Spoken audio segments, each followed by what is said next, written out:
খোদা বক্স নামে আমার একজন ভাই, আমাদের দিনাজপুর বীরগঞ্জের ভাই, এই তো মাহফিল করলাম মাসখানেক আগে। বীরগঞ্জ আমার মাহফিল ছিল, ওই যে কান্তেজু মন্দির নাকি, হ্যাঁ, তার পাশে আমার মাহফিল ছিল। সেখানে ওনার সঙ্গে দেখা আমার।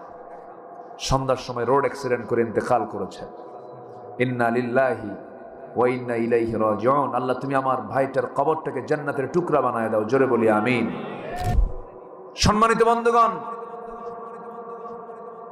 কি করেনি তারা বলেন?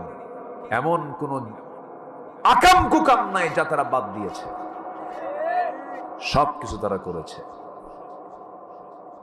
বাঁচার জন্য কত চেষ্টা, হ্যাঁ মতিন ভাই, কি চেষ্টা দেখেন, কি দাপুটে নেতা, একটা দেশের শীর্ষস্থানীয় ধনী, মাথার চুলটা কালো বানালো, দাড়ি কাইটা শেষ,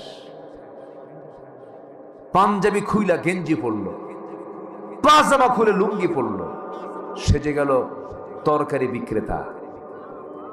কিন্তু পারল না, নৌকায় চড়েছে, সাথে বন্ধুর সাথে নিয়েছে। বন্ধু ধরা পড়ে গেছে কোস্টগার্ডের কাছে। কোস্টগার্ড বলল, স্যার চিনছি আপনাকে, চলেন থানায় চলেন।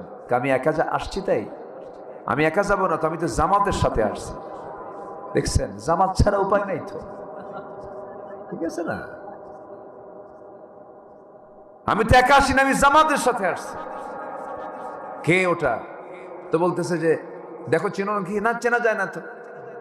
লোকটা কে ভালো করে দেখো, ওটাই দরবেশ। ওটা কে? দরবেশ। চিন্তা করুন, আমাদের নামে লিস্ট করে আরেকজন বদমাইশ ব্যারিস্টার শামসুদ্দিন মানিক।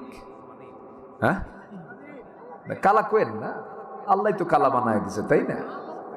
আচ্ছা, শামসুদ্দিন মানিক 116 জন আলিমের তালিকা করেছিল, এর মধ্যে আমার নামটা ঢুকাইছে। 2 বছর লাগে নাই,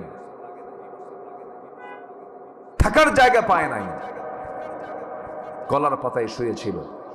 সিলেটবাসীকে ধন্যবাদ, শেষ পর্যন্ত খুব ভালো আপ্যায়ন করেছে, বিসি শুদ্ধ আউট করে দিচ্ছে। যা,